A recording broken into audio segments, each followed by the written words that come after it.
أنا عندي هدف واحد: تحرير وطني.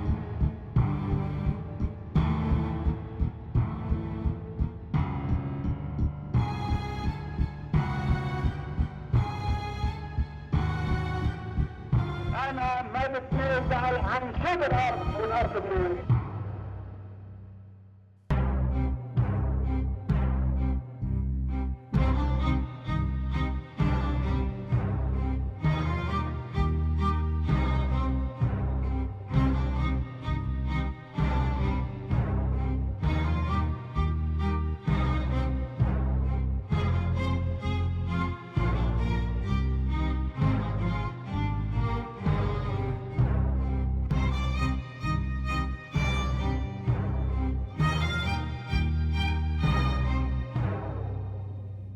أفلت ستينات القرن الماضي على حقبة سياسية خرج منها ابن لبنان الكبير منتصراً لمبادئه، فكان نائباً حتى العظم، وزيراً حتى العظم، وعميداً لحزبه حتى العظم.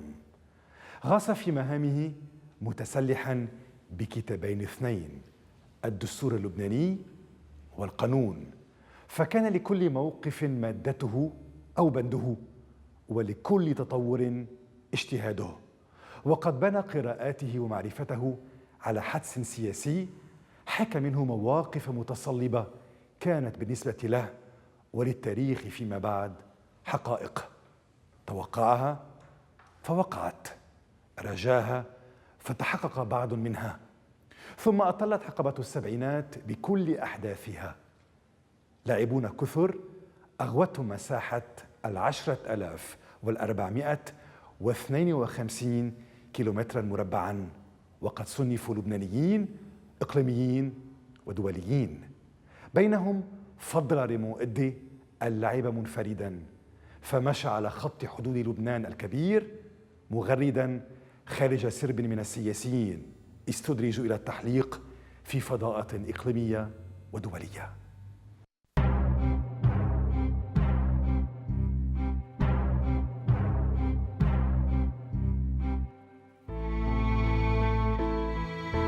حمل السادس من حزيران عام 1967 الهزيمة للعرب بعد حرب خاطفة مع إسرائيل أفضت إلى انهيار الثقة بالجيوش النظامية العربية وانطلاق المقاومة الفلسطينية. بعد تصفية المقاومة في الأردن وتقييدها في مصر وسوريا، بقي لبنان فوهة النار الوحيدة المفتوحة في وجه الدولة العبرية، وقد نمت على أراضيه تنظيمات فلسطينية مختلفة حولته إلى ساحة عسكرية.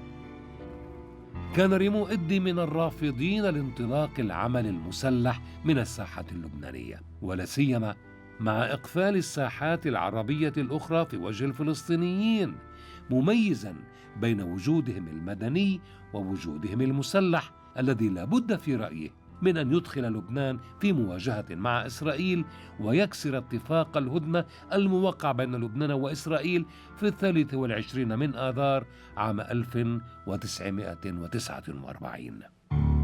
هذا الموقف حمله على تقديم استقالته بعيد توزيره في حكومة رشيد كرامي في 22 من كانون الثاني من العام 69.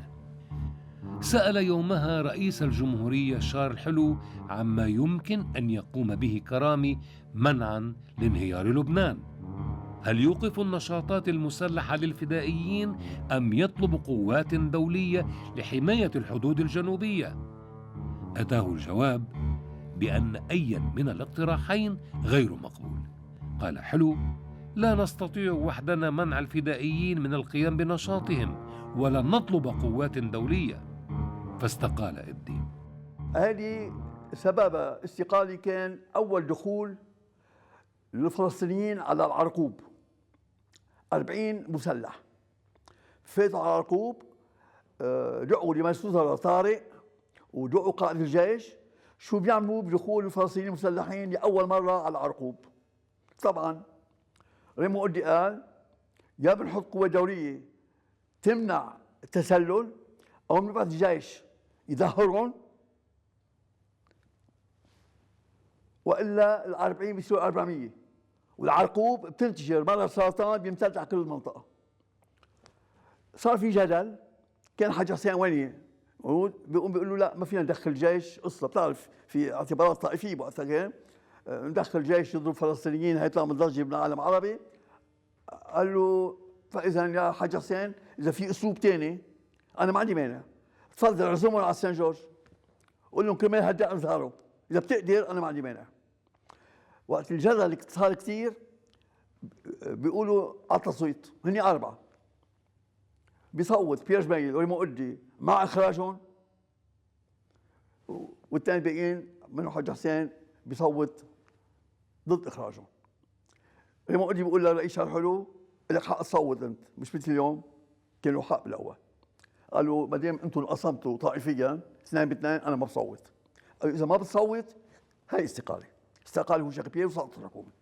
كان يخشى أن يترتب على العمل الفلسطيني المنطلق من لبنان ضد إسرائيل أن ينعكس على المصير اللبناني. من هنا كان له تحفظاته على الثورة الفلسطينية أو على النضال الفلسطيني المسلح المنطلق من لبنان، ولكن هذا لم يدفع العميد ريمون إدي في يوم من الأيام أن يغير موقفه من قضية فلسطين أو أن يتخذ موقفا عدائيا من الحركة الوطنية الفلسطينية المسلحة، وهو كما يعلم الجميع ربما الزعيم اللبناني المسيحي الوحيد الذي لم ينشئ ميليشيا لتقف أمام العمل الفدائي الفلسطيني.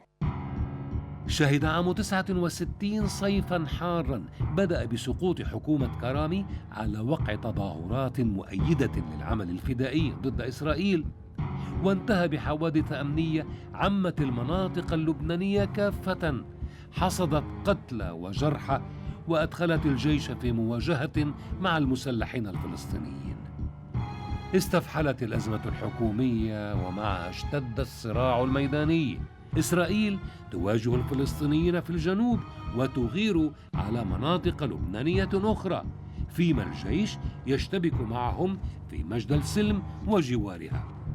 أقفلت سوريا حدودها وقد أدخلت عبرها إلى الأراضي اللبنانية مجموعات عسكرية وعناصر من جيش التحرير الفلسطيني. انقسم لبنان مسلمين داعمين للعمل الفدائي ومسيحيين مناهضين له يدعمون الجيش اللبناني. يومها علق العميد: وقد لام الجيش لموافقته على وقف إطلاق النار من دون إخراج المسلحين من الأراضي اللبنانية، فقال: إذا قيل لي ماذا تريد؟ أن يطلق الجيش اللبناني النار على أخيه السوري؟ أقول نعم، هذه واجبات الجيش. أنا احتججت عندما دخلت جماعة الصاعقة لبنان تحت شعار الفدائيين وغصبا عن الجيش وأطلقت النار عليه وقتلت منه، قتلت المسلم والمسيحي، ولحسن الحظ أنها قتلت المسلم والمسيحي، لأن ذلك أوجد وحدة وطنية حقيقية في صفوف الجيش. تفاقم الوضع، قتلى وجرحى وعرب ضد عرب، وإسرائيل تقصف على الحدود. فكان أن دعا الرئيس المصري جمال عبد الناصر قائد الجيش العماد إميل بستاني إلى عقد مفاوضات في العاصمة المصرية مع ياسر عرفات أفضت إلى ما سيعرف لاحقا باتفاق القاهرة. شكلت الحكومة مرة أخرى برئاسة رشيد كرامي في 25 من تشرين الثاني لتمثل أمام مجلس النواب في 4 من كانون الأول وفي صلب بيانها الوزاري ذلك الاتفاق.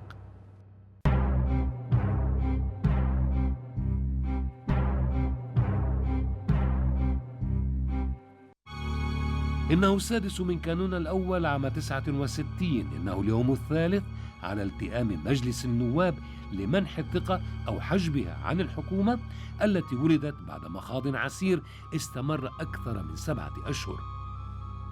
ركن العميد سيارته الفورد الخضراء ذات الرقم 821 أمام مجلس النواب مصطحبا أحد أصدقائه. كان يعلم أنه سيدخل المجلس ويخرج منه إلى عزلة سياسية اختبرها منذ أيام والده، وهكذا كان. ترك ساحة النجم إلى منزله في الصنائع بعد صخب وضجيج أثارهما بطلبه الكلام كآخر متحدث في الجلسة النيابية جريا على عادته. كان خطابه طويلا استغرق أكثر من 3 ساعات، انتهى مع بزوغ الفجر. أما الجلسة فقد انفضت على مغيب سياسي حول لبنان ساحة معارك لا ترحم. انا بقول انه قضيه القاهره راح تسبب مشاكل داخليه وراح تسبب مشاكل خارجيه. الاكثريه بتلاقي غير ذلك. انا رجال ديمقراطي، انا بصوت ضد وانا بخضع لاراده الاكثريه وهنيئا لهذه الاكثريه. ضربت مطرقة المجلس معلنة نهاية الجلسة. وفي اليوم التالي وزع حزب الكتلة الوطنية النص الحرفي لخطاب عميده خوفاً من اجتزائه في الصحف. حمل إدي مجلسي النواب والوزراء مسؤولية الموافقة على اتفاق لم يتم الاطلاع عليه، واصفاً إياه بغير القانوني، وقد عزى سريته إلى مادته 15 التي لا تجيز الاطلاع عليه إلا للرؤساء وحدهم، معلقا بالقول: كان ذلك عاراً على الذين وقعوا الاتفاق، كما كان عاراً على الحكومة والأكثرية في مجلس النواب. يعني من حمل السلاح وقاتل وافق على مضمون اتفاقية القاهرة، في الوقت الرجل الذي لم يحمل سلاحا ولم يعادي الفلسطيني حتى على مستوى الكلمة وقف ضد اتفاقية القاهرة، لأنه فعلا هي، أنا لو كنت لبنانيا ما بقبل اتفاقية القاهرة، لكن اتفاقية القاهرة كانت حلا تسويا لمرحلة ما.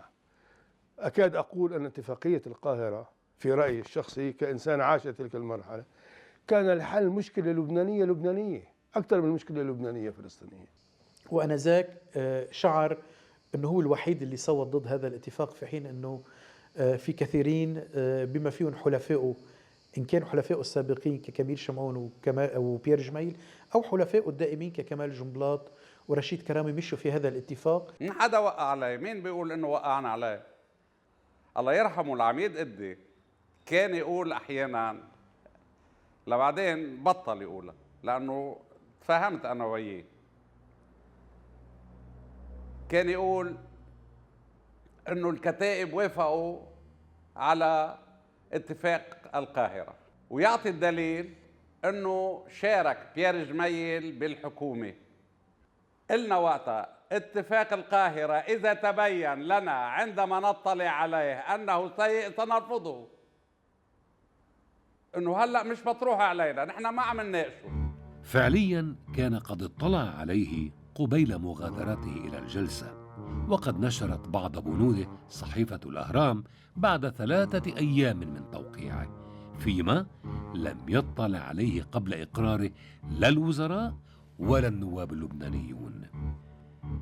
مناهضته لاتفاق القاهرة جعلته لصيقا باسمه، وقد اعتبره صك إيجار منحه اللبنانيون إلى المسلحين الفلسطينيين.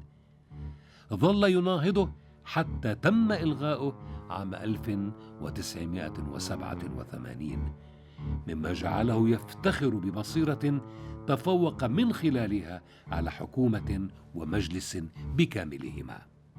عام 84 بعدما أصبحت رئيسا للمجلس، كان العميد إدي يداوم على الاتصال بي من فرنسا: يجب إلغاء اتفاقية القاهرة. فأنا كنت، وهواتفنا مراقبة وجهات عديدة متضررة من الإلغاء، فكنت أجيبه بأن هذا الاتفاق لم يصدر بقانون من مجلس النواب حتى نلغيه بقانون من مجلس النواب. وأنا كنت بهذه الحجة يعني أتخذ لنفسي متسعا من الوقت لمعالجة الموضوع. جمعنا آراء حقوقية، وبالتالي دون علم أحد أعددنا مشروع القانون وأصدرنا القانون في 21 أيار 87. والذي بقي على تواصل مع مسؤولين فلسطينيين قبل الاتفاق وبعده، متدخلا لفك أسر مخطوف تارة ولوقف إطلاق النار طورا.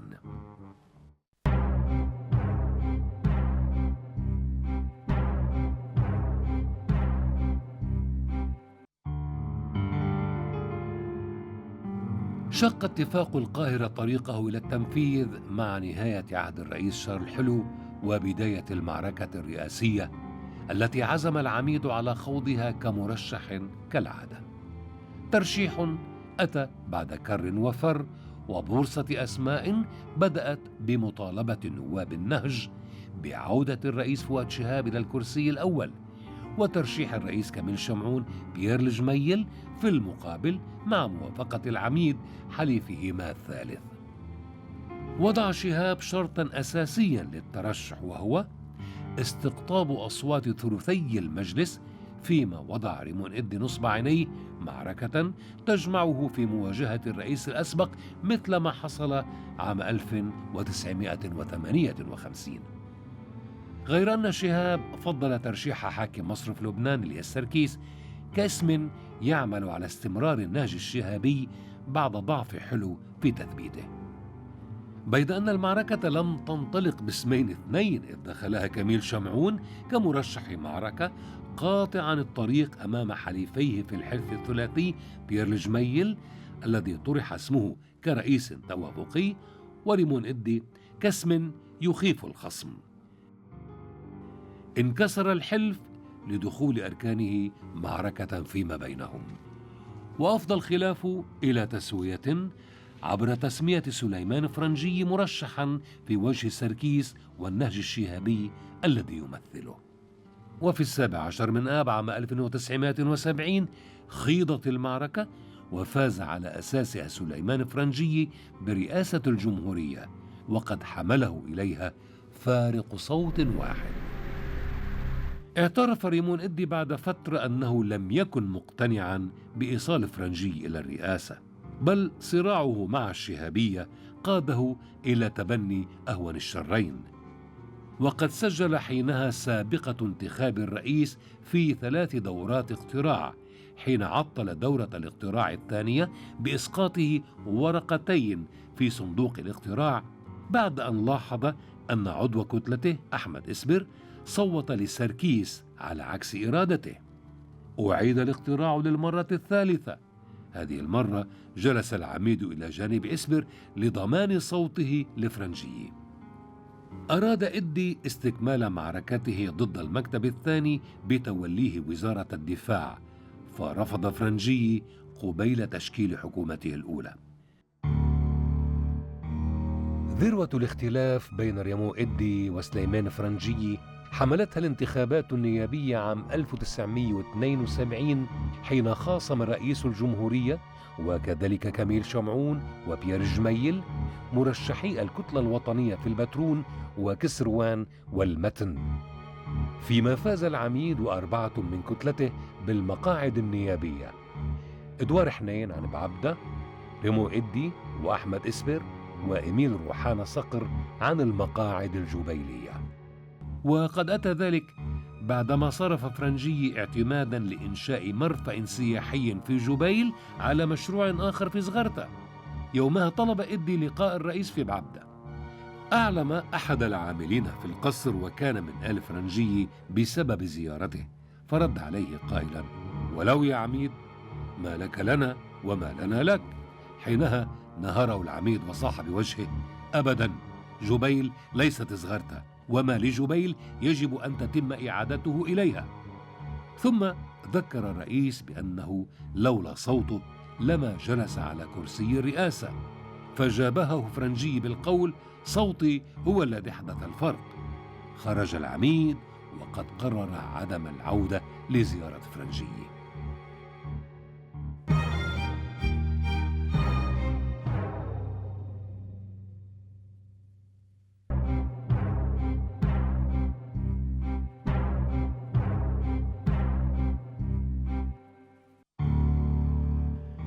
معركته ضد الجيش استمرت حتى العام 73 عبر مطالبته بإقالة قائد الجيش العماد اسكندر غانم بعد إنزال كوماندوس إسرائيلي في الأوزاعي ومقتل 3 زعماء فلسطينيين في فردان ليلة 10 من نيسان. وعزى إدي مطلبه إلى عدم تدخل الجيش لمنع الاعتداء الإسرائيلي. في أيار اشتد الصراع بين الجيش والقوى الفلسطينية استخدم فيها السلاح الجوي، وقد أحكم الجيش الحصار على مخيم صبرا وشتيلة بعدما قامت الجبهة الديمقراطية لتحرير فلسطين بخطف رقيبين وعريف في الجيش. قصد إدي المخيم للتفاوض وياسر عرفات على كيفية إيقاف الاقتتال، فاضطر إلى تمضية بضع ساعات بسبب الطلعات الجوية للجيش. بدأت الاتصالات بالقصر الجمهوري لوقف الاشتباك، لكن الرئيس لم يرضخ إلا عقب تدخل عدد من الدول العربية عبر سفرائهم في لبنان بعدما حذروه بقطع العلاقات مع لبنان. أفضت هذه المواجهات إلى ما سيعرف لاحقاً ببروتوكول ميلكارت الذي صدر بعد مفاوضات 3 ضباط من الجيش مع 3 مسؤولين فلسطينيين في فندق ميلكارت في بيروت في 17 من أيار عام 1973. خلاصة ما توصل إليه المجتمعون: بقاء الفلسطينيين في لبنان لقاء توقف هجمات منه ضد إسرائيل مع إعادة تنظيم فصائلهم وإعادة تسليحهم وانتشارهم على مختلف الأراضي اللبنانية. فرفضه العميد على أساس أنه لقاء إيقاف العمليات على الحدود. كفل البروتوكول سيطرة داخلية كاملة عسكرية وبالتالي سياسية للفلسطينيين. لم يمض شهر على البروتوكول حتى قصد إدي دمشق للقاء الرئيس حافظ الأسد، والهدف إعادة فتح الحدود التي كان قد أغلقها الرئيس السوري في وجه الشاحنات اللبنانية، مما أدى إلى أزمة اقتصادية خانقة. كان في شوية توتر علاقات بين الرئيس الفرنسي وسوريا، وإجا من أوحى لريمون إدي أنه روح قابل الرئيس الأسد الله يرحمه، وممكن تقنعه أنت أنه يفتح الحدود، لأن لبنان التجار اللبنانيين تضرروا جدا. فراح العميد إدي لسوريا واجتمع مع الرئيس الأسد حوالي 4 ساعات، وبنهاية الاجتماع قال له بدنا الخشبة، كان يسميها دائما الخشبة اللي على الحدود اللي نزلتوها ترفعوها، لأنه الشعب اللبناني ما بيجوز يدفع إذا كان في بعض سوء التفاهم ما بين الحكومات. وبالفعل ما طلع من عند رئيس الأسد إلا كان عطى أوامر تفتح الحدود بين سوريا ولبنان. نجح في مهمته وعاد إلى لبنان، وفي حوزته سر باح له به الرئيس الجار حين أعلمه بأن تشرين سيحمل معه معركة كبيرة ضد إسرائيل. تحول السر إلى حقيقة، فعلق العميد: لا أزال أستغرب لماذا باح لي الرئيس بهذا السر الكبير الذي احتفظت به.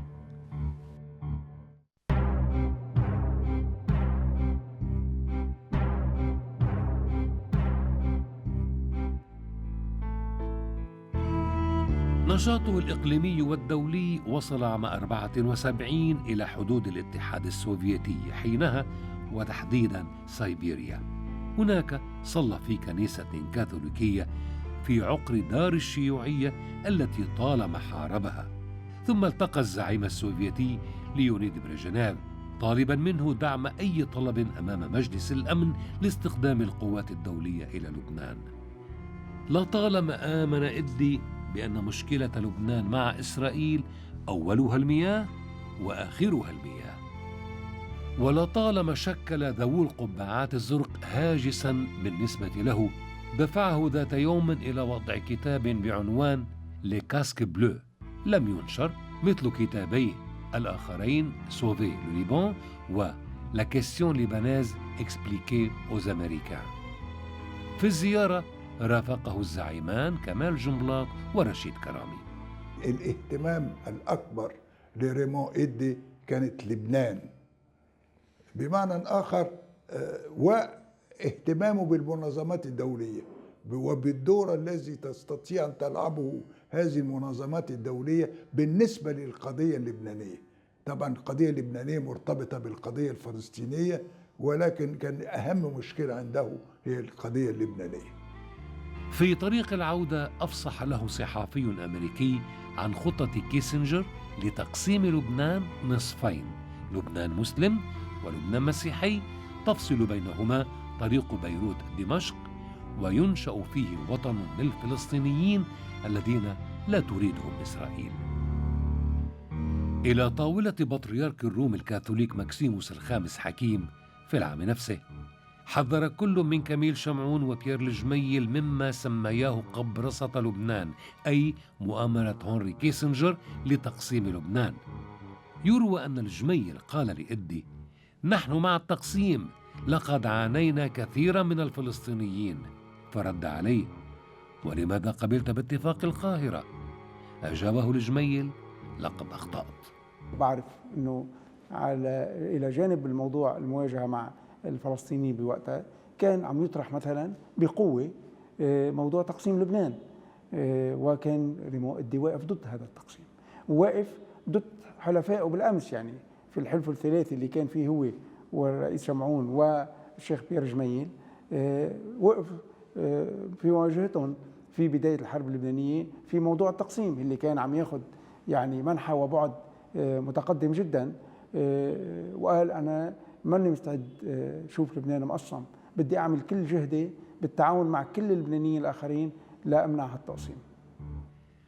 لم يكتفي إدي بتحذير زميليه في الحلف الثلاثي السابق أو إطلاق البيانات لإطلاع الشعب على الخطط المدبرة للبنان، بل توجه إلى أمريكا ودول أوروبية لمحاولة درء تلك الأخطار.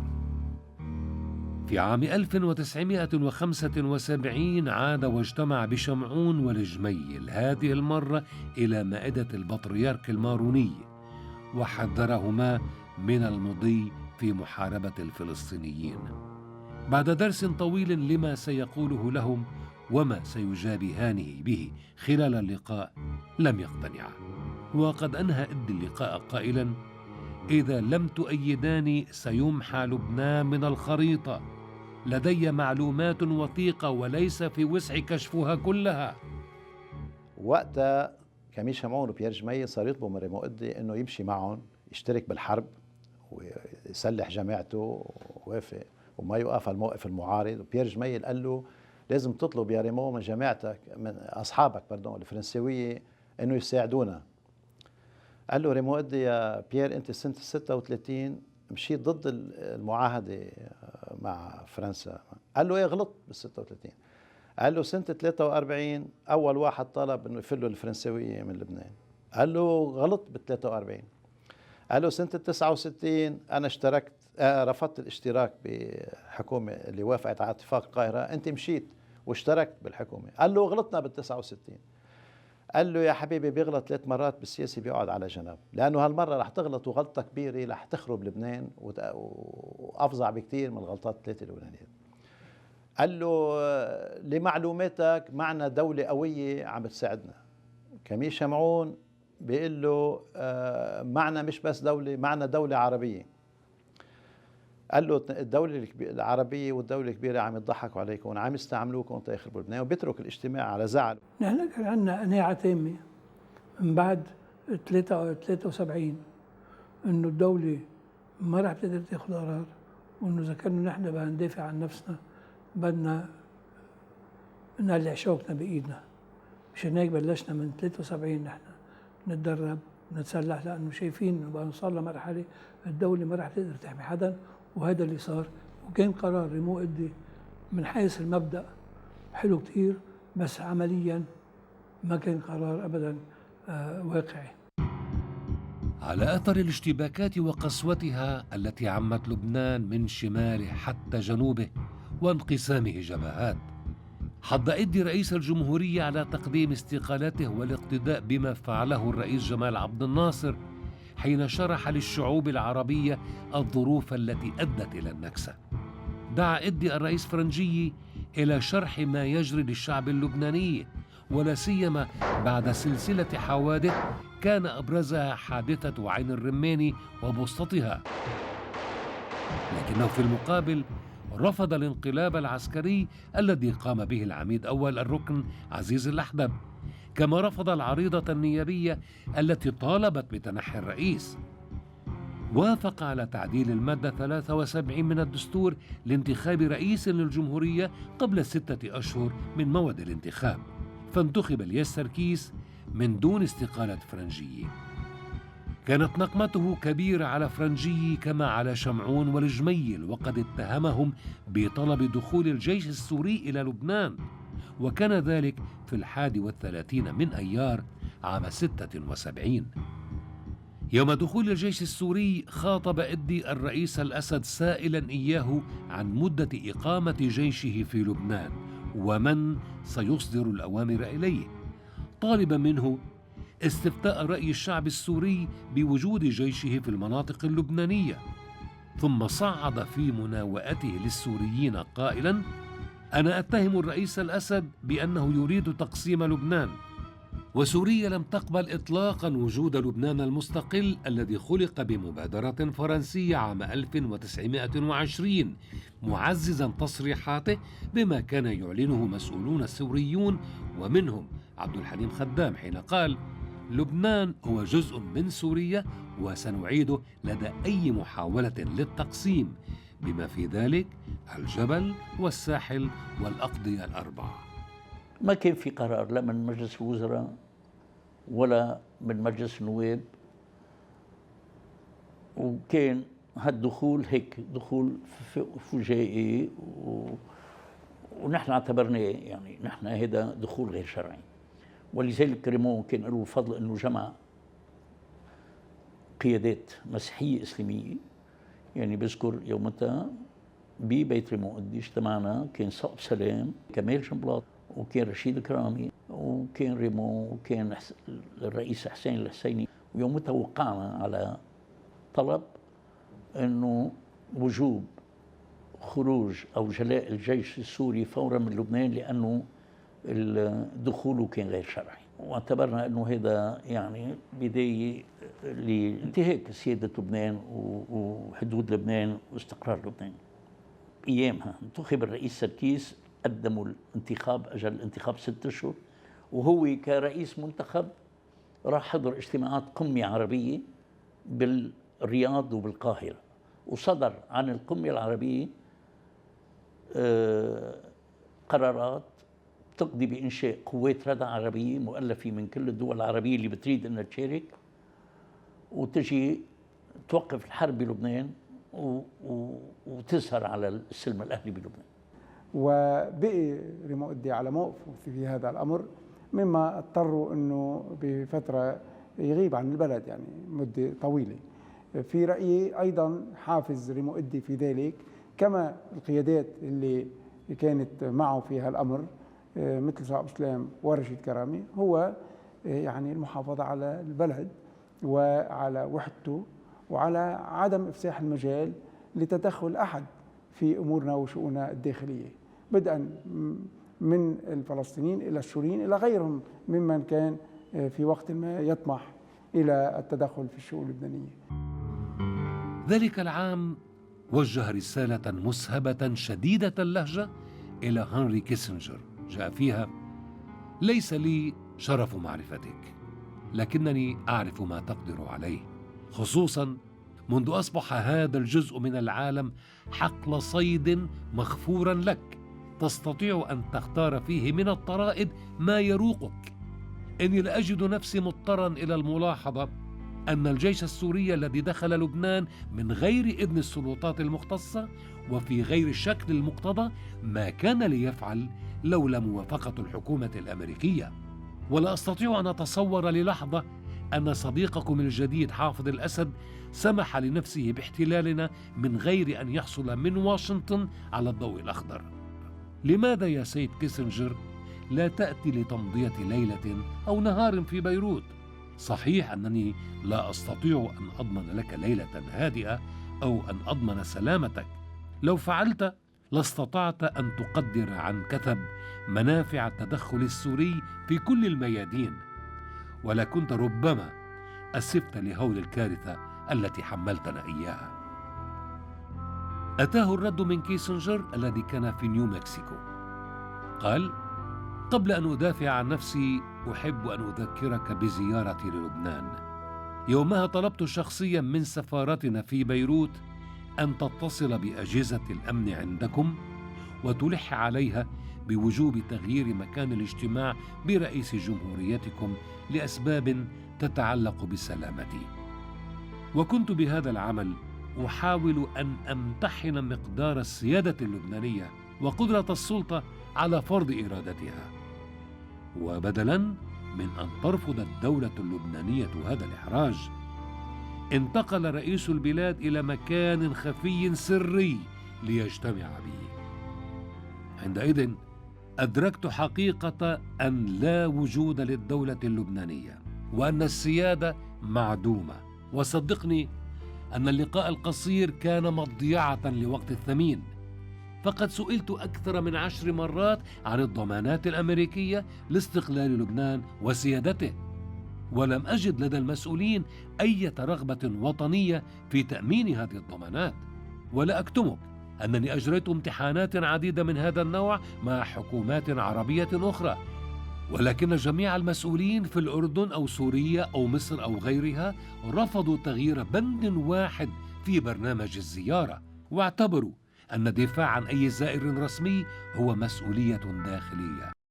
لذلك اكتشفت خلال الساعات القليلة التي أمضيتها في ثكنة عسكرية عندكم أنني في وطن هارب يختبئ من واقعه المتردي.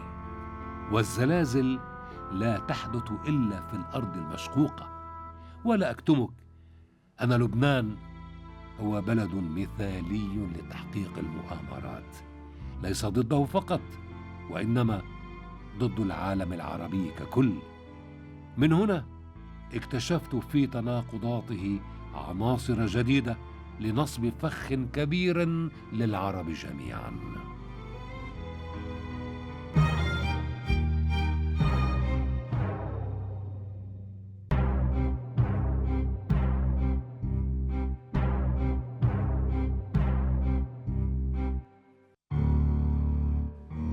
مع انتهاء ولاية سليمان فرنجي الذي أطلق إدي على عهده شعار عهد كول وشكور، دخل العميد في معركة رئاسية جديدة ضد اليسركيس الذي دعمه فرنجي والجميل وشمعون والرهبنة المارونية.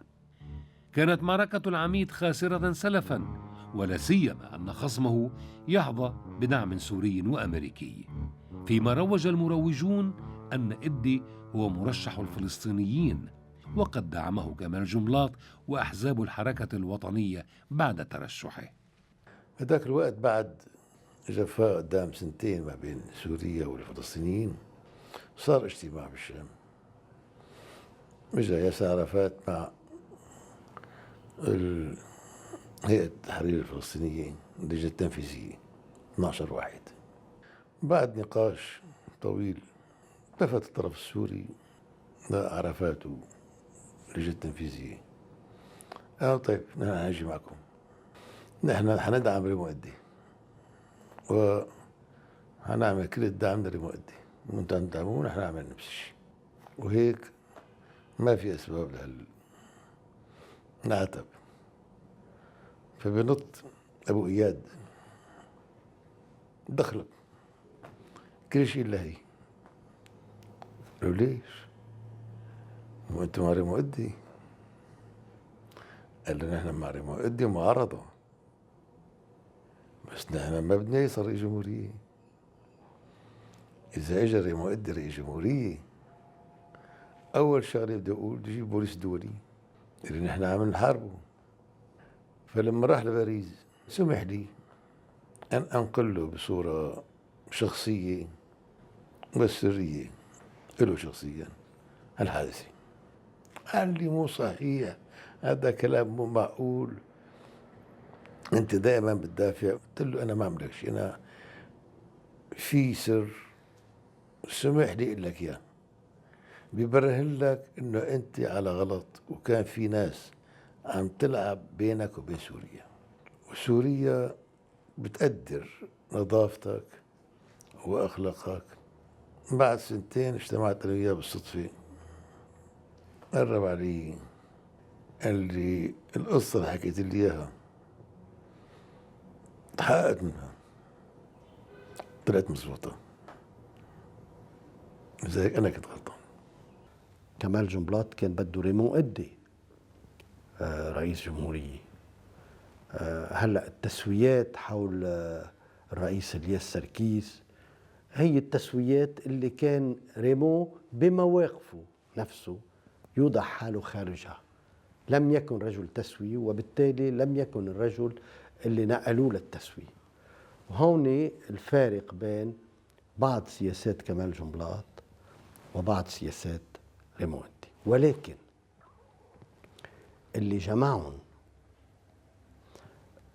هو في نهاية المطاف ما أدى إلى اغتيال كمال جنبلاط وإلى هجرة ريمون إدي. لكن مسعى السعوديين والمصريين إذا كان صحيحاً أفشله اتفاق ضمني فلسطيني سوري على عقد جلسة الانتخاب بعدما دعت الحركة الوطنية نوابها إلى مقاطعتها احتجاجاً على دعم السوريين للياس سركيس واستنكاراً لتدخلهم بالشؤون اللبنانية. ريمون إدي اعتمد على تعطيل النصاب، انه ممكن ما يصير في جلسه اذا تعطل النصاب بنحكي بغير الياس سركيس. اجوا نواب تحت الضغط السوري بالدبابات، اجوا على مجلس النواب لينتخبوا، وكان ريمون إدي عم يتلقى ببيته تليفونات كم صاروا نايب. بس اجتمع النصاب ما قال انتصر الياس سركيس، قال انتصر حافظ الاسد.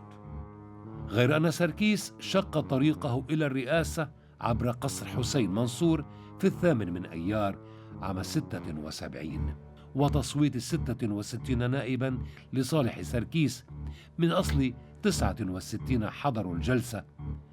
وبعد رفضه على ما قيل عرض الموفد الأمريكي دين براون الموافقة على ترحيل المسيحيين في بواخر إلى أمريكا تمهيداً لتوطين الفلسطينيين. أتى دين براون إلى لبنان موفداً من الإدارة الأمريكية من الرئيس فورد آنذاك من أجل أن يعيد الاستقرار أو يعمل على إعادة الاستقرار في لبنان. يعني كنا أبواب انتخابات رئاسة الجمهورية، انتخاب رئيس. حصل الاجتماع ببيته بالصنايع، وقصد العميد يحط مسجلة أو مسجلتين لتسجيل وقائع الحوار. أنا ذاك بالبداية حاول يطرح هيك دين براون يصير معه بشكل عام الموضوع اللبناني. وصل للموضوع الرئاسي، قال له العميد ما بظن انك بدك تتدخل بالشؤون الرئاسيه. قال له لا، قال له نحن هيك عم نستكشف المواقف. قال له في حال انتخبت رئيس كيف تستطيع ان تعيد الاستقرار الى لبنان؟ ريمون إدي عنده بقرارة نفسه عارف انه الامريكيين فوضوا السوريين الدخول الى لبنان. قال له بعالج الموضوع مثل ما عالجته سنه 58. قال له كيف عالجته سنه 58؟ قال له انا وقت تعينت وزير داخليه استعنت بالجيش وقوى الامن. قال له الان بيقول له دين براون انه هلا الوضع اصعب من هيك.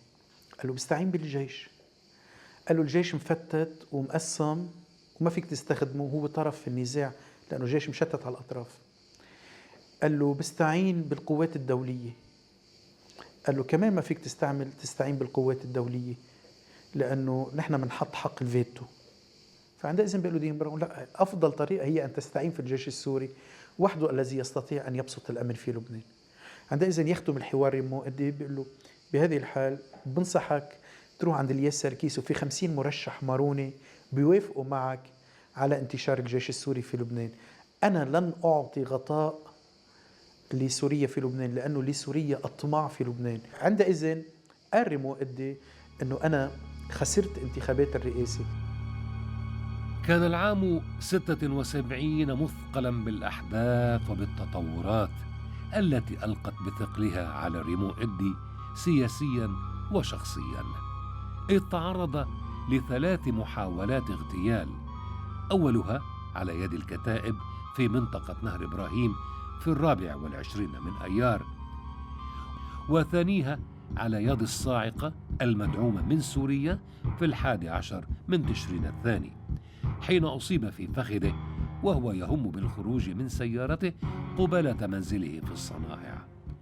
شي وصلنا على الباب، مد اجره العميد بده يظهر، اجر برا واجر جوا. هلا انا تعوق، نطيت عم بفتح له الباب لينزل بين ملفات، وطلع هيك قال لي محمود انبطح. بدي اسحب الفرد، التفت هيك كانوا طرقوني هون. سمعنا القواس، انا كنت بقوت، نزلت فتحت الباب طلع هو بوجهي، قال لي قوصوا علينا دغري، في كم قطعة سلاحهم اخذوا طلعوا الشباب هن وياه يعني على الجنينه، بس ما صار جبهه لانه هوديك قوصوا وراحوا. مرقى سيارة مرسيدس هربان هيدا الزلمة، صرخ فيه العميد وقف، وقف، حطوني أيسر وكرم بالسيارة واخذوني على الجامعة. اجى الدكتور صلاح سلمان لهون على البيت لعنده، شافه واطمن عن محمود، قال له اذا محمود بيتركب له عين ببعثه هلا بالطياره انا لانه بسببي يعني. قال له لا ما بيتركب له لانه الشبكه راحت. قال له ورجيني انت وين صبت؟ قال له هون. ورجيه. قال له معلش هيدي بتخاوي اللحم. وقد كررتها بعد شهر تماما، أي في 11 من كانون الأول. نجا هو، لكن شقيقته أندري لم تفلت من براثن الحرب الضروس، فقتلت على جسر فؤاد شهاب. تسمع الأخبار إنه رجعوا يضربوا بعضهم بالأشرفية، وبالأشرفية بالبيت عندها 2 شغيلة. قال بدي أروح شيل الشغيلة من البيت، وأمي ما انصابت شخصيا هي بالرصاصة، العربية انصابت أو دولاب انفخت أو من رصاص وضرب راسها بالحفة، وصار نزيف قوي بدماغها، والحكمة كلهم ما كانوا كتير يعني متأملين انه تقدر تصح. مع ذلك ريمون بعت كل شيء فيه رابورات على فرنسا على انجلترا عند اكبر حكمة تنشوف اذا كان بيقدروا يعملوا شيء. اول ما انا تلفنت للعميد ولخيي اجوا وما لحق ما لحقوا، يعني هي كانت ديجا بالكوما يعني، بس ما شافوها عم بتموت. هي أول مرة بشوف خالي عم يبكي.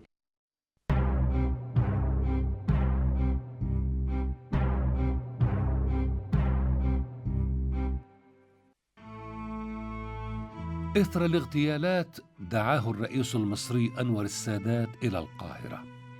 هناك سلمه ورقة تحتوي على لائحة بأسماء الرجالات اللبنانيين المرشحين للاغتيال.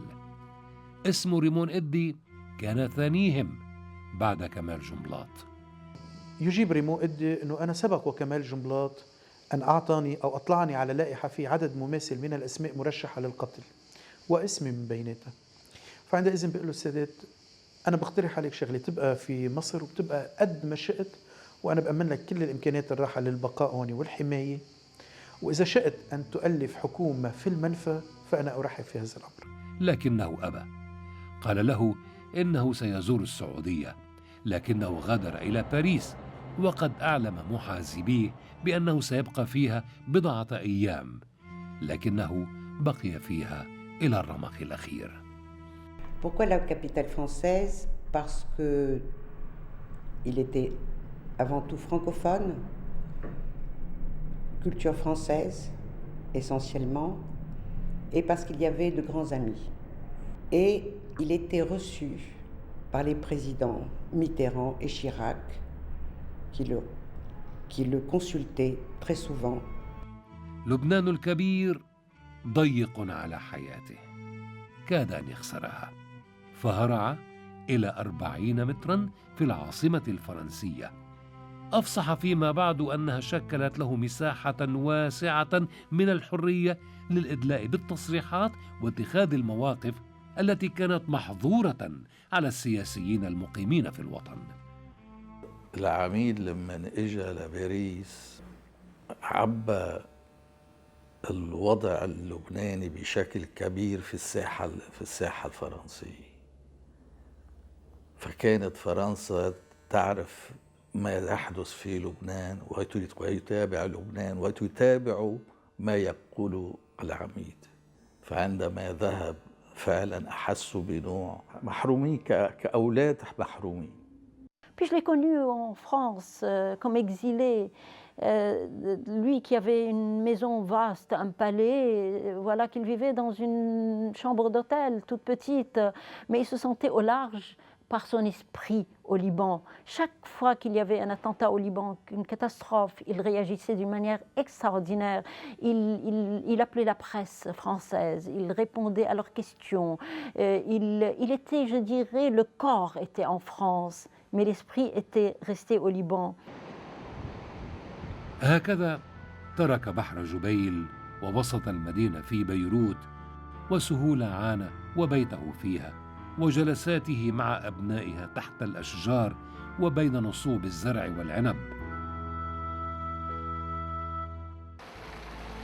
نصحته الإدارة الفرنسية بالإقامة في فندق كي يصار إلى حمايته بشكل أفضل.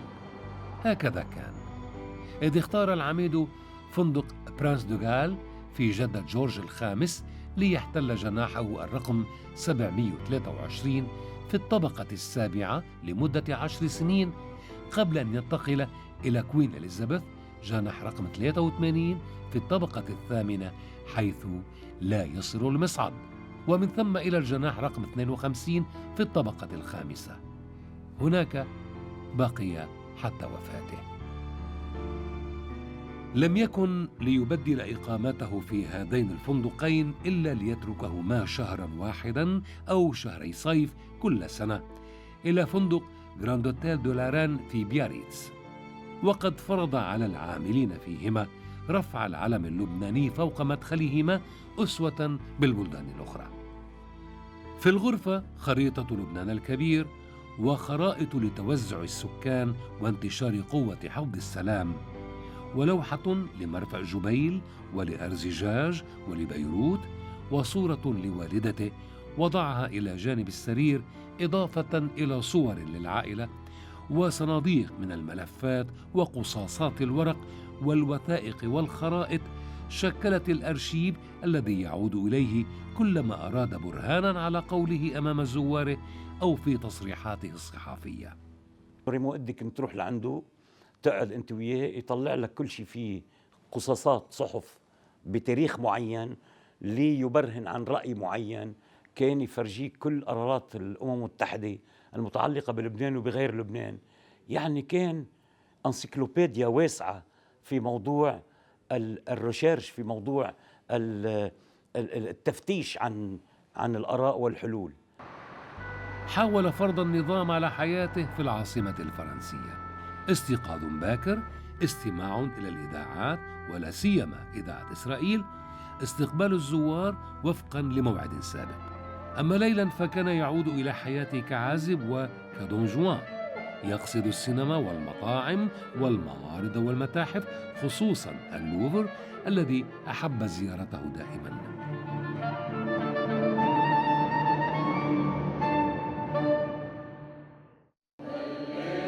وقد واظب على المشاركة في قداس الأحد في الكنيسة المجاورة للفندق أو في كنيسة سيدة لبنان في باريس. كانت تصله الصحف اللبنانية كل سبت، أما النهار فكان يقرأها بعد ظهر كل يوم. يرسل إليها تصريحاته مع رغبته بنشرها في الصفحة الثانية أو الثالثة مع إشارة على الصفحة الأولى، فيما يلبي طلب صحف أخرى لمقابلة يشترط أن تنشر بحذافيرها. Prenait son petit déjeuner vers 7h30 du matin. Ensuite, lycée Figaro, en art, Orient les Jours. Et l'après-midi, il y avait Le Monde. Donc il lisait tous les journaux s'il y avait quelque chose concernant le Liban, découpé tout de suite. Il marquait à la main la date de l'article et dans ce dossier. Et s'il y avait, en général, il y avait une réponse, un communiqué ou quelque chose à faire. Donc, nous prévenait tout de suite, aujourd'hui, j'ai un communiqué à faire. Donc, il y aura 5, 10 pages. Il écrivait un petit papier comme ça. Donc, il y avait beaucoup de pages. Mais bon, le texte n'était pas très, très long. لم يكن له من رفيق دائم في الفندق إلا يمام كان يغط على شرفته لنيل حصته من الحبوب، والنجمة بينها كانت تيتين اليمامة التي كانت تغط على كتفه يوميا وهو يقرأ الصحف. صار ريمون يجيب له خبز ويحط له اياها على الشباك، ويجي على العصفور ياكل هالخبزات من الشباك ويتطلع فيه، ايامات يفوت العصفور على الاوضه وياكل اللي بده ياكله ويروح. في مره مدي على جمعه ما عاد اجى العصفور وانقهر كثير وزعل وافتكروا انه للعصفور مات. مرق شي كم اسبوع على القصه، كان في مناسبه عيده وليلتها جاي يتعشى عنا وكنا قليل، كنا 4-5 أشخاص وبيناتنا كمان كان في فينوس هوري جاتا. أنا تعمدت أعمل له جاتو وحط له العصافير عليها، وعملت له بويم صغير وحطيت له فيه إنه العصفور لقى عصفورة مرة وأخذها وراح فيها تجوز وكان سعيد كل حياته. بعدين صرنا نضحك ونخبر نكت، واتفقت انا بفينيس قلت لها قولي لنا شي بويم من البويم تبعولي. تقوم فينيس تعمل شعر بقلبه في كلمه الموت. بالدقيقه قال لها دخيلك فينيس، وقفي ما حب انه تكمل الكلام. ساعتها انا تعجبت انه ليش كلمه الموت فزعته لهالدرجه. ووقفت فينيس ما كملت وقام عن العشاء وفل بكير ليلتها.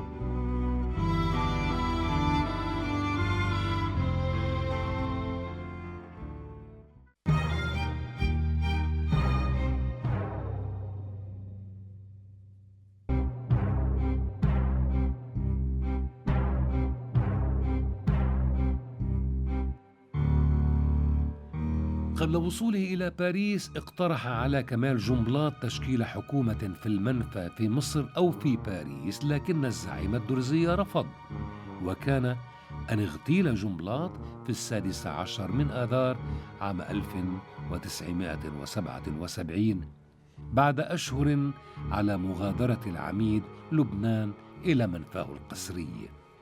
وأنا يعني من ذكريات الأليمة جدا اللي عشتها مع ريمون إدي انه كان عازمني على مطعم في باريس اسمه لو فيو برلين بوجه فندقه بوجه البرنس دو غال. لما ب 16 اذار 1977 بيمرق صديق لنا لبناني وبيقول هلا سمعت انه اغتيل كمال جنبلاط. كنا سوا لما عرفنا باغتيال كمال جنبلاط. ريمون بكي كان يحبه لكمال جنبلاط، كان يحترمه لكمال جنبلاط ولو يختلف معه. ونظمنا عودتنا لبيروت 6 ماي وانا وكذا الكل مشاركه في الدفن، بينما ريمون بقي في باريس، ولكن بقي اكيد حامل عبء هذا الاغتيال وكل الحزن اللي امتلكه يومها.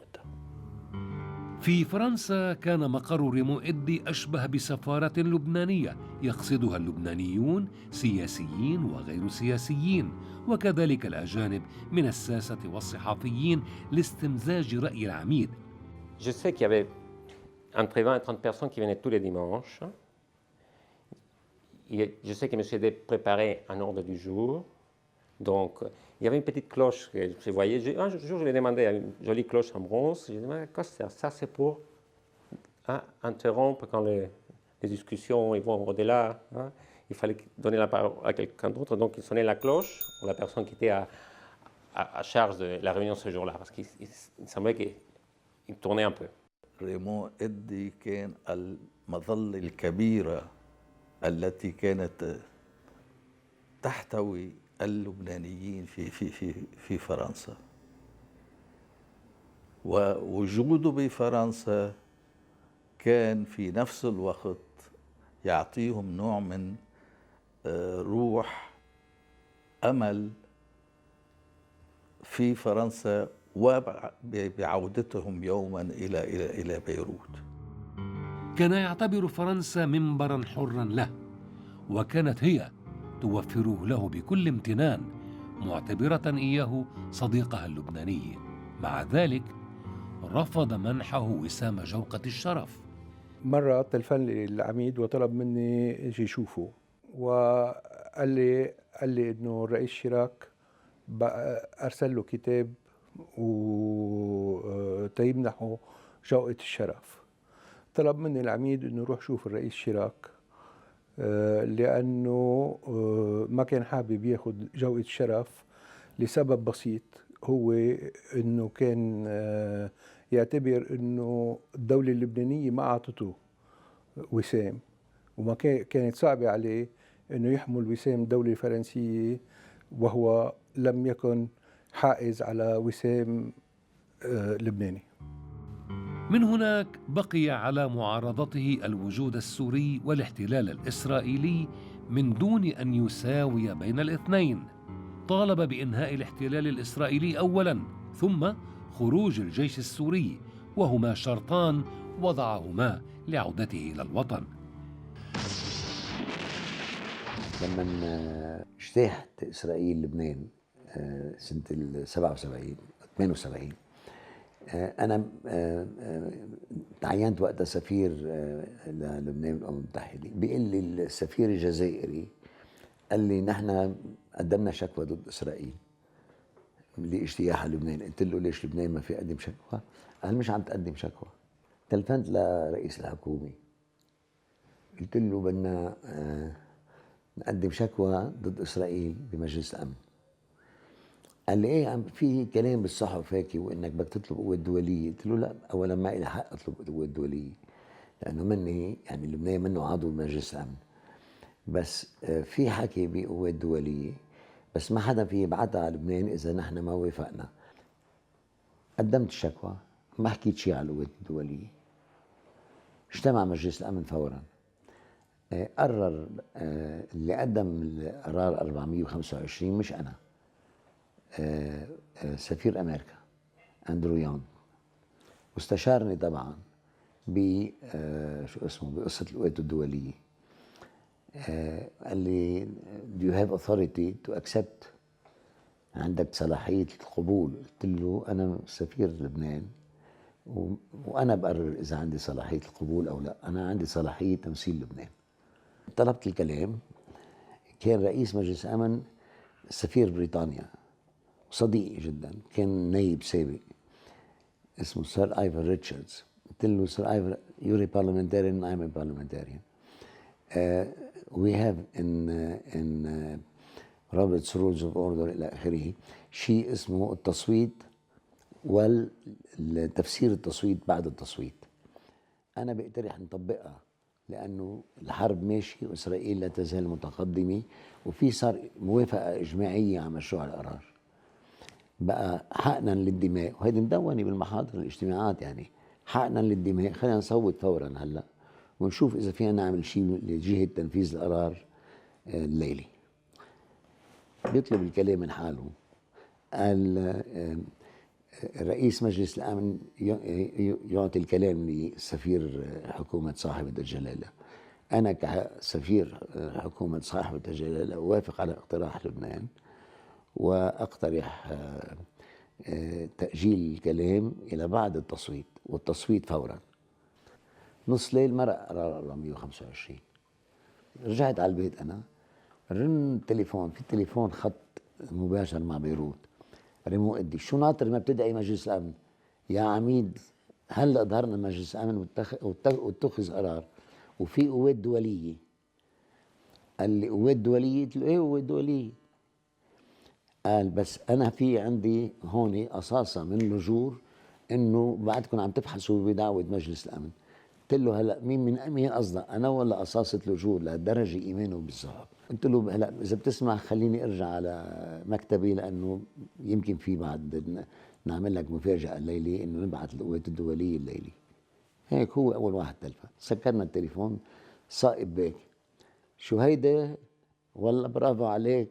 Lorsque je suis rentrée en 1974 aux Nations Unies à New York, donc au siège, Raymond m'avait demandé de contacter quelques délégués qu'il connaissait et de lui procurer de nombreux documents officiels en français, car il n'en avait pas, pour essayer de monter et de voir comment il pourrait intervenir, toujours pour sauver le Liban. À cette époque, il y avait aux Nations Unies, et rentré en 1976, Rassan Toueni, 76-77, Rassan Toueni qui était l'ambassadeur, représentant permanent, et mon futur mari qui était Sergio Correa da Costa, brésilien. Pour préparer cette 425, donc, il envoyait des textes à Rassan pour faire une sorte de lobbying. بقي معارضا كحد السيف، كما بقي يعارض الحليف ويتحالف مع الخصم وفقا للدستور وللقانون. يخاصم بالموقف حتى الموت، لكنه يسامح على الصعيد الشخصي. بأيام الحوادث عندنا اختلفنا، لأنه كان لسانه مر كثير وكان يلطش. يقول لي شو جاي وقت التقى فيه بباريس صدفة، أول ما صرنا أنه نروح على باريس بنلتقى فيه صدفة بالطريق. قال لي شو جايين تشتوا سلاح؟ قلت له لا، ومن خير الله وخيرك يا عميد عنا كثير. بقي في جفاف بيني وبينه لفترة من الزمان. فيما بعد هونيك نهار قررنا أنه نطفي النار بأنين تنبيد. ربما لهذا استقبل زهير محسن في فندقه الباريسي بعد سنتين على مغادرته لبنان. محسن ضلول صاحبنا مرة بيجي بيتصل فيي بيقول لي بتعرف ميشيل، السوريين بيحبوا يرجعوا يتصلوا بريمون يفتحوا على ريمون، شو رأيك؟ قلت له والله احكي معه. قال لي بتيجي معي عند ريمون؟ قلت له ايه نروح سوا. رحنا انا وحسين عند ريمون. قال له ريمون ايه اهلا وسهلا، انا مش مشكل. بعد فترة بيجي محسن بخبرني بيقول لي رحت مع زهير محسن عند ريمون. قال لي بيضحك ريمون، وصل زهير محسن قال له اهلا وسهلا انت زهير عجبي ما هيك؟ قال له كيف يا عميد؟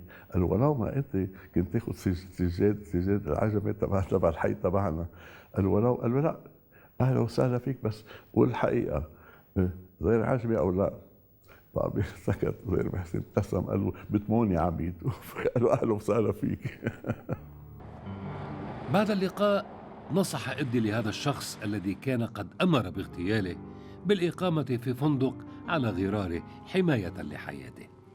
في دور مهم لعبه ريمون إدي بالحرب، وهو دور إنقاذ المخطوفين ببداية الحرب، في خاصة المخطوفين المسيحيين عند الفلسطينيين والأحزاب اليسارية، وكمان المقاتلين الكتايب اللي كانوا عم بيحاربوا بالهوليداي إن وبالفنادق. لما تحوطوا وما قدروا يتراجعوا، قدر ريمون إدي بمفاوضات يخلصهم ويرجعهم على أهلهم. ولا مرة يعني كان يتأثر يعني مين كان عم بيساعد، المهم انه كان لازم يساعد الكل. كنا 7 موارنة خطفونا واخذونا حطونا كيس وكذا. بعد فترة من اول من محل لمحل قلت له انا ميشيل إدي بحب احكي مع المسؤول. اجى شخص قال لي انت ميشيل إدي الوزير؟ قلت له وزير سابق. صار يقولوا خطفنا وزير، قلت له لا يا سيدي سابق. وزير سابق. تلفنت لليه سركيس ديب جاوبتني، كان وقتها حاكم مصرف مركزي وانا محامي البنك المركزي. قالت لي، قلت لها بدي احكي معه، قالت لي ما عرفت خطفوا له خيه فؤاد. قلت لها ما تعذبي مخطوفين اثنيناتنا. فكانت بعدين تلفت لجورج حاوي الله يرحمه، الله يرحمه كله. قلت له جورج، قال لي ايه خلص ما تتحرك، رح نبعث لك فرقه من الحرس الاحمر، طب الحرس تبعنا وينكم؟ دلته وين؟ تلفت لريمون، قال لي ايه مين شو بك؟ شو في شيء؟ قلت له لا بس انا موجود هون بطريقه جديده. شو عم تعمل؟ قلت له كنت هونيك بقى ماري في شباب اخذوا لي معهم. قال لشو؟ قلت له ريمون. طيب قال لي ماشي الحال؟ قلت له ماشي الحال بالفرنساوي. قلت له ما با ايمون انليفي. قال لي هداك بالعربي. قال لي خطفوك؟ قلت له لا يعني كنا هيدا. شو هيدا؟ شو اسمه زلمه؟ اعطيته الاسم. ما يهمك انا رح تلفين اتسترا. تلفن لابراهيم إليلات وهي صار يصرخ عليهم اتسترا. كانوا هوديك خاطفين 3 يعني الاحرار وما بعرف شو والكتائب خاطفين 3 وهودي عم يعملوا خطف مضاد. هن خبرونا، اعطينا الاسماء. قال لي شو الاسماء؟ اخذ الاسماء تبع المخطوفين وبهالاثناء انا بيجي ساعتها جماعه جورج حاوي شوي بيجوا بيفوتوا هون بيقولوا لهم بدنا الوزير إدي. 1:30 بتلفن لريمون. قال لي ريمون دبرناهم لقينا 3 موجودين رح نبادل. فطلعت انا ساعتها حالا، رجعت على المحل هونيك وال6 كانوا ناطريني، طلعتهم معي. لو تصور يعني شيء كان شيء ببكي. Il a sauvé par son action pendant les événements de nombreuses vies, non seulement chrétiennes, mais musulmanes aussi. Ce qui lui a valu d'ailleurs le nom de Mohamed Eddé. عام 1982 طلب صائب سلام من إدي الترشح لرئاسة الجمهورية، لكن إدي رفض خوضها في ظل الاجتياح الإسرائيلي الذي وصل إلى العاصمة بيروت، وقال إن الوصول إلى بعبدة في ظل الاجتياح الإسرائيلي غير شرعي ولا دستوري. فكان أن وصل قائد القوات اللبنانية وابن غريمه بيير الجميل بشير إلى سدة الرئاسة بعد جلسة انتخاب تمت في ثكنة الفياضية. كان إدي قد التقى بشير عام 76 في منزل شقيقة العميد أندري، ولم يوفر عن ضيفه سلسلة من الاتهامات وسيلا من الآراء الجارحة بحق سياسته وسياسة والده. وبعد انصراف بشير اعتبر إدي اللقاء مضيعة للوقت. كان ريمون إدي عنده معجبين من خصومه. بتذكر مثلا الرئيس بشير جميل كان معجب جدا بريمون إدي، معجب إعجاب هائل، وراح زاره بباريس وانتقدوا انتقادات ريمون إدي لبشير جميل انه انت حامل الصليب المسيحي وعم تنكل وعم تعمل حرب. طبعا بشير جميل دافع عن نفسه وقال له نحن معرضين للخطر، بس ريمون إدي ما غفر له ابدا اسلوبه لبشير جميل، وان كان بشير جميل بقي بالرغم من هالشيء معجب جدا بريمون إدي، وكان دائما يردد انه ما في عنا شخصيات، وريمون إدي كان رمز نحتاج له. اغتيل بشير فترشح العميد في وجه شقيقه أمين، لكن دم الشهيد جاء بالشقيق إلى الكرسي الأول، فأصبح أمين الجميل رئيسا للجمهورية. لم يكن ريمون إدي ليقبل أي وساطة للقاء الرئيس الجميل خلال زيارتيه إلى باريس عام 83، معلنا رفضه الاعتراف به رئيسا للجمهورية، وأن إسرائيل هي التي جاءت به. بعدها بسنة دعا إدي نبيه بري إلى العشاء، ولم يكن انتخب رئيسا للمجلس بعد، واقترح عليه فكرة تشكيل حكومة في المنفى مع وليد جنبلاط وصائب سلام، لكن الضيف رد عليه بضمان حياته إن عاد إلى لبنان.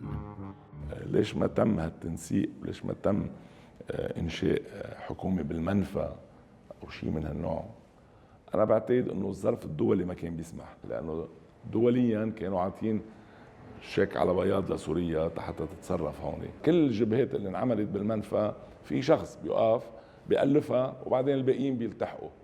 كان بركي كان لازم هيك يعمل ريمون إدي، ما يطلب من الباقيين، واذا ما قدر ما يألفوها، لازم كان يقوم فيها وبركي. بس عنده مشكله الدوله الفرنسيه. لما صارت مؤتمرات جنيف ولوزان صارت حرب الجبل، بتذكروا كوارث. السوريين عملوا لائحة هن والسعوديين مين سيدعى إلى مؤتمر جنيف. بقي وليد جنبلاط مصر أن لا يقتصر التمثيل المسيحي فقط على الخصوم، أن يأتي شخص هو في منتصف الطريق بيقدر يكون حكم وقريب من المسلمين، وهو لب الفكر المسيحي من الكتلة الوطنية إميل إدي، إلى أن فرضنا اسمه وانتدبت أنا إلى باريس لعند ريمون وقلت له عميد صار معركة طويلة عريضة وأنت اسمك بدك تجي على جنيف. وفاجأنا أنه لا، أنا ما بروح على جنيف، ما بدي أشوف هؤلاء. مش بس عم بيحكي عن السوريين، عم بيحكي يمكن عن بعض من كان من حلفائه المسيحيين القدامى. وكان معتبره يمكن كان على حق، لأنه الحرب استمرت، أنه هيدي بدون جدوى، أنه مروان إذا ما طلعوا السوريين ما طلعوا الإسرائيليين كله هيدا رح نضلنا ساحة للعراق. كان هو نظرته صايبة بهالشيء. اشتد الوضع سوءا في لبنان، قتل، أزمة اقتصادية، احتلال، تدخل، ومتاريس تفصل لبنان عن نفسه. نهب مكتب ريمون إدي، وبين ما سرق مجموعة حقوقية نادرة، واحتل السوريون المكتب. مع انتهاء ولاية الرئيس الجميل برزت حملة تؤازر العميد في إيصاله إلى الكرسي الأول. جالت المناطق وحصدت التواقيع ووزعت صوره مذيلة بعبارة الرئيس الحل. كان إدي قد أبرق إلى رئيس مجلس النواب حسين حسيني يعلمه بترشيحه، غير أن الجلسة لم تنعقد في موعدها. السوريون من جهتهم دعموا وصول سليمان فرنجي دون أن يصروا عليه. أما ميشيل عون وسمير جعجع وأمين الجميل فقد عارضوا ترشيح الرئيس الأسبق. وبعد مخاض عسير بقي الكرسي الأول شاغرا، فيما نشأت حكومتان، واحدة برئاسة سليم الحص وأخرى عسكرية برئاسة ميشيل عون. الأولى أوصلت رينيه معوض ومن ثم الياس الهراوي بعد اغتيال معوض إلى الرئاسة، وأخفقت الثانية في اختيار الرئيس. أعلن إدي لا شرعية الحكومة الحصية، وساند عون في مواجهة السوريين بداية، ثم عارضه لأنه غسل يديه بدم لبنانيين. وقد بقيت علاقتهما في تنافر حتى بعد مغادرة العماد إلى فرنسا، حيث تجنبه العميد، فكان في كنيسة سيدة لبنان يقف إلى جانب، وفي مقابله الجميل وعون من الجانب الآخر.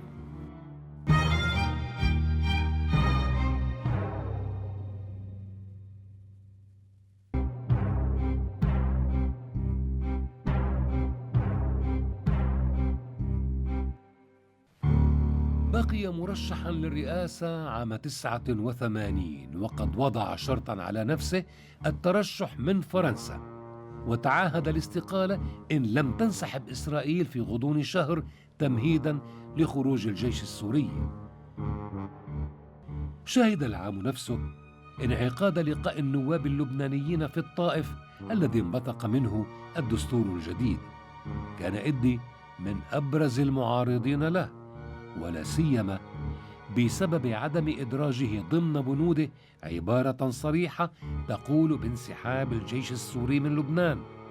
لا، بل حمل على المجتمعين لموافقتهم على التعديلات التي أجراها الرئيس السوري حافظ الأسد على تلك البنود. ريمون كان بيعرف أنه الحرب اللي كانت بلبنان ما كانت حرب هيك، كانت حرب الآخرين على أرضنا، يعني ما كانت حرب بين اللبنانيين. اللبنانيين استعملوا كأداة لتنفيذ الحرب، وهو يعتبر أنه حتى اتفاق الطائف والروحة على الطائف كانت مدبرة من قبل الدول، أمريكا والدول كلها والدول العربية. يعني كان شايف بما فيه سوريا، يعني كان شايف انه في صفقة عم بتتم وهو يعتبرها على حساب لبنان. خاف انه باتفاق طائف يكون في شيء يمس بالسيادة وبالاستقلال وبالدستور اللبناني وبالنظام اللبناني، ولذلك قال لو رحت انا ما بدي اكون شاهد زور، وما هذا كان جوابه، وانا ما بدي وافق على شيء انا ماني مقتنع فيه، ولذلك ما راح. العميد إدي كان اعتذر عن كل الاجتماعات السابقة، فكان يتعذر عليه أن يقبل بالحضور طالما هناك لديه علامات استفهام حول بعض الأمور وليس حول الأمور الأساسية. كانت اتصالات بيني وبينه، وكان التفاهم تام أيضا.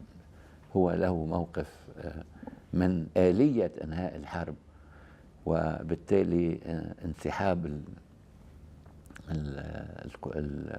الاحتلال الإسرائيلي من الجنوب، وتعهدات الدول الكبرى التي كان يعتبرها غير كافية وقد يكون على حق كما ثبت فيما بعد، وبالتالي أيضا انسحاب القوات الأخرى من لبنان. ريمون إدي كان عنده عتب كبير على قضيتين، عتب على العرب بشكل عام، وإنه ليه هن إذا صحيح بده يساعدوا لبنان أول شيء لازم يضغطوا على أمريكا وعلى حتى تضغط على إسرائيل تتنسحب إسرائيل من جنوب لبنان. واثنين كان عنده يعني مآخذ شخصية على بعض المواقف وبعض الهاي. تركيبة الطائف ما كان مقتنع فيها ريمون إدي، كان معتبر إنه هيدي حتقلل من سلطة المسيحيين في لبنان، وهو ما بده يروح يصادق على هيك مسار. وعبثا حاول عراب الحلف الثلاثي قاضم الخليل إقناعه بالمشاركة، فقد تشبت إدي برفضه. أنا رفضت الذهاب إلى الطائف لأنه اعتبرت أنه ما بيجوز أنه مجلس النيابة بكامله يروح على الخارج، شيء معيب. ما صارت هيك، بيبعتوا وفد بيبعتوا وزير، بس المجلس اللبناني بيذهب إلى الطائف، وخاصة أنه كل القرارات اللي اتخذت كانت مكتوبة سلفا. إذا في بعض النواب تشرشحوا واكثريتهم تشرشحوا. يعني بنلاحظ هالايام حتى اللي كانوا مع الطائف عم ينتقدوا الطائف. صح النوم. مع هذا الرفض لم يكن ليحمل على ابن الطائف رفيق الحريري. كان هناك نوع من التناغم بين العميد ورئيس الوزراء الشهيد الراحل، تناغم أفقد إدي صداقة عمر مع علياء رياض الصلح انطلقت من لبنان واستمرت في المنفى الباريسي. ريمون إدي كان يثق ثقة عمياء برفيق الحريري، وهذا شيء مستغرب في السياسي، بمعنى أنه يعني هو إذا كان بده يعمل سياسي فخصومته لرفيق الحريري قد تربحه شيئا ما على الصعيد المسيحي أو غيره، فهو لا، هو كان مؤمن كليا إيمان كلي، لدرجة أنه في صداقة أساسية بينه وبين المرحوم علي الصلح. تخربطت هذه الصداقة وهذه العلاقة، وقرر أنه هو يخربطها لأنها كانت تنتقد علاقته بالرئيس رفيق الحريري. اثنيناتهم كانوا شخصين ما انغمسوا بالحرب الأهلية وما كان عندهم ميليشيات. إذا كان هالنقطة نقطة انطلاق بيناتهم أو نقطة تلاقي بيناتهم. والنقطة الثانية الأساسية هي إنه كان العميد يعتبر إنه رفيق حريري إجا تيعطي لبلده مش تياخد من بلده، وإعادة تأهيل البنية التحتية أو إعادة تأهيل الشباب كان يعتبر العميد إنه هيدا عمل بينفع البلد. ورفيق حريري كان يعتبر إنه مواقف العميد هي مواقف بدون مصلحة شخصية، مواقف وطنية. بعتقد خطه السياسي العام للحريري كان ريمون موافق عليه. ما كان هو ينظر لمشروع سوليدير أو مشروع البلد إلا كمشروع مش سنوي، ولكن مش هو أساس لوجود بيبرر وجود الحريري بالحكم. عام 92 رفض إدي قانون الانتخاب، كما رفض إجراء الانتخابات في ظل الوجود السوري. تضامن معه في الموقف كل من ميشيل عون وتياره وسمير جعجع وقواته، فضلا عن حزبي الكتائب والأحرار، وقرروا المقاطعة بدعم من البطريرك نصر الله صفير، فكانت جبيل وكسروان أبرز المناطق المقاطعة. أنا بقاطع الانتخابات لأنه ما بيجوز تجري انتخابات بلبنان طالما في جيش سوري عدده 35,000 جندي موجود بالأراضي اللبنانية. هذا موقفي. إذا انسحب بعد ما تنسحب إسرائيل، وبقول بعد ما تنسحب إسرائيل، انسحب الجيش السوري كما يجب، عندئذ تفوت المعركة الانتخابية. أنا من الأشخاص اللي كانوا مش من هالرأي، كنت مع المشاركة رغم هالظرف هيدا. وبتذكر انه شفته بباريس وحكينا مطولا، وقلت له انه فرنسا خسرت الألزاس لورين اللي هن مقاطعتين فرنسيتين بحرب ال70 اخذتهم ألمانيا، وانضموا لألمانيا، وبقيت الجمهورية تعمل انتخابات والمجلس يجتمع. وبالعكس أعز أيام البرلمانية كانت بفرنسا الجمهورية الثالثة لحديت سنة ال40. قال لي منين جبت لي اياها هيدي؟ قلت له هذا الواقع، يعني ما فينا نقول انه اذا اسرائيل موجوده بالجنوب نحن او في مناطق محرره كمان هون. غير أن العميد لم يحسم قرار المقاطعة منذ البداية بانتظار إقرار القانون، وقد درس كيفية ترشحه من منفاه. وافق إدي على التجديد للهراوي، إذ فضل التجديد على انتخاب رئيس جديد في ظل الوجود السوري والاحتلال الإسرائيلي، وهو موقف كرره عام 98 بمخابرة هاتفية مع الهراوي، وقد عارض وصول العماد إميل لحود إلى الرئاسة. حتى ذلك الوقت كان العميد لا يزال يتعرض لمحاولات اغتيال، وقد تعرض لواحدة في روما، لكن الموت لم يأته من الخارج بل من داخل جسده. صارعه لفترة بصمت، مخفيا ما يجتاحه من مرض وألم حتى عن أقرب الناس. قاوم حتى الرمق الأخير، وحتى الرمق الأخير بقي على تواصل بلبنان، لبنان الذي رسمه والده كبيرا، وعمل الابن على أن يظل كبيرا بحدود واضحة المعالم وبدستور لا ينتهك. قال لي توني بدك تنظم لي عيد ميلادي بالأزهر ب15 أذار. قلت له ايه، وكان مثل ما عم بيقول لي عم بيفهمني انه هيدا يمكن الاخر. ما حكيت شيء، نظمت له اياه، عملناه باللودويان لحتى جبنا بيد اسمه الأرز لسادر،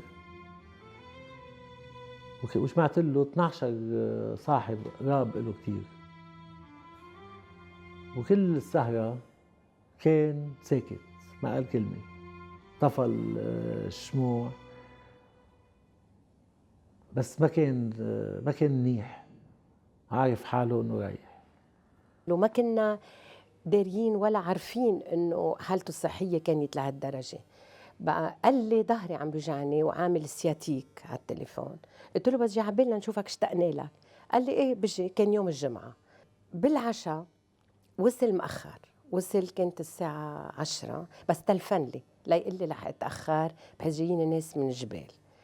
وقت وصل الساعه 10 وصل تعبان كتير، كان فريمون الموت مبين على وجهه، كان أصفر وعم بجر إجره. استقبلناه على الباب وفتنا، قلنا له عميد رح نفوت رأسا على العشاء. بول حداد مهضوم كتير وبيحكي نكت، جرب ينكت، ما كان ضحكت تجي على تمه، كان في دمعة بعينه على العشاء، ما قبل ياكل. كنا عارفين انه ممكن يجي نتعشى، فاجى على البيت وسلم علينا وانسحب. وصلته للبيت، وصلته على الخارج. عندما حطيت ايدي عليه عم اسلم عليه هيك،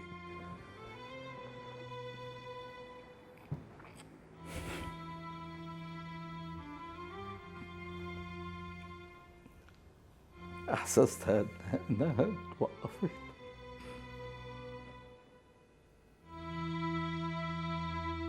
في 10 من صباح 10 من أيار عام 2000 أغمض ريمون إدي عينيه على تيقنه بالانسحاب الإسرائيلي من لبنان. نام على سرير شقيقه، أي في كنف العائلة. عاد إلى بيروت في نعش يعبق برائحة شلح أرز، تماماً كما غطى الأرز ضريح والده. ولعل أفصح الكلام عنه ما جاء في الرقيم البطريركي يوم دفنه: قضى الفقيد الكبير حياته وهو يسعى إلى محاربة النفاق وإعلان الحق وجلاء الحقيقة، وهذا ما جعل منه زعيما وطنيا وبرلمانيا مجليا ورجل دولة يستجلي المستقبل ببصيرة نافذة، مما جعل له وزن رئيس للجمهورية. ولكان جلس في سدة الرئاسة الأولى لو تزحزح قيد أنملة عن ثوابته، أو ساوم للحظة على مبادئه، أو بدل لمحة من اقتناعاته. من أفكاره الثابتة أنه لبنان ما بيتصلح إلا إذا جرت محاكمة جميع الذين اشتركوا في الحرب اللبنانية. كل الذين قتلوا ودمروا وسرقوا ونهبوا يجب محاكمتهم والاقتصاص منهم، على غرار ما فعل الجنرال دوغول بفرنسا بعد الحرب، لأن الأوطان لا تقوم على التسويات. هل يعقل أنه لا يوجد شارع باسم ريمون إدي في العاصمة بيروت؟ لما صار الدفن مرق التابوت حد المجلس، والمجلس البنديرة ما كانت واطية وباب المجلس كان مسكر. يا عميد الشرفاء، كما أن للأديان أنبياءها كذلك فإن للأوطان رسولها. كنت رسول لبنان طوال ربع قرن. إن موت جسدك كموت حبة السيد المسيح. نم قرير العين، فإن إرثك كان وسيبقى عامل افتخار لتاريخ وطنك.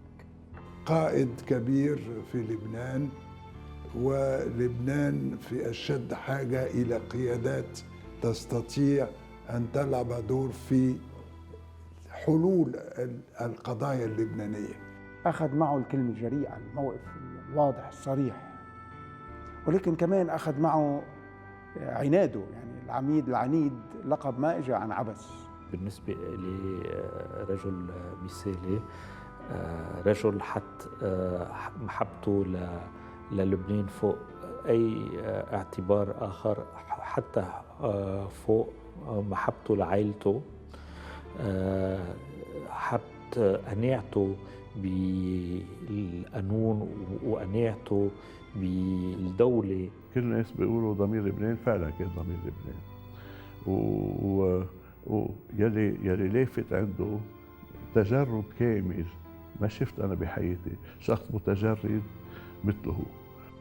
خسرنا رجل ما بيقبل يساوم على الجوهر. Le Hamid a emporté avec lui un certain espoir de retour à la paix au Liban. Lui enterré, lui parti dans son cercueil, On avait l'impression qu'il y avait un certain Liban qui était mort avec lui. Si vous voulez décrypter la vie de Raymond Aidé, mettez au centre le Liban et tirez des perpendiculaires. Mais au début était le verbe, au début était le Liban.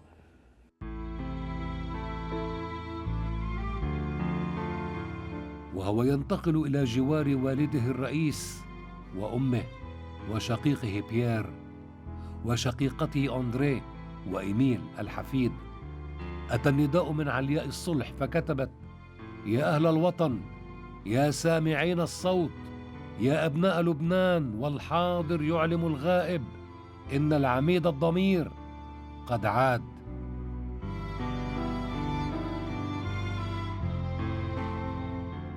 إنه ليس في حاجة إلى دموعكم، لقد بكى كثيرا عنكم وعليكم في ظلام الغربة وظلمها، ونسي أن يبكي على نفسه كي لا يضعف وكي يستمر في جهاده من أجلكم. افتحوا النوافذ والأفواه، اخرجوا عن صمتكم، أمطروه حبا وأنسا. وقد مات ساكن القصور مدلل الناس في وحشة الغربة، وحيد الدار في مسكن لا يسمى دارا، غرفة متواضعة لا يصلها المصعد ولا تصلها محبتكم.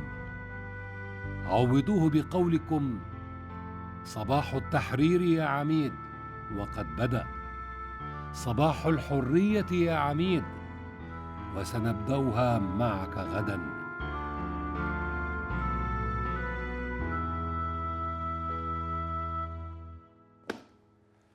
أراد العميد يوما أن يكتب على ضريحه عبارة قالها بالفرنسية: سيجي ريمون كي افي ريزون، أي ما معناه: هنا يرقد ريمون الذي كان على حق. إلى هذه الحدود تشبث بالحق والحقيقة، تبصر أمورا سياسية عديدة، ولعله كان أيضا يبصر أنه في المقبل من الأيام وكل ما ذكره التاريخ سيقول عنه: هذا ريمون الذي كان دائما على حق. نعم، كان ريمون أيدي على حق.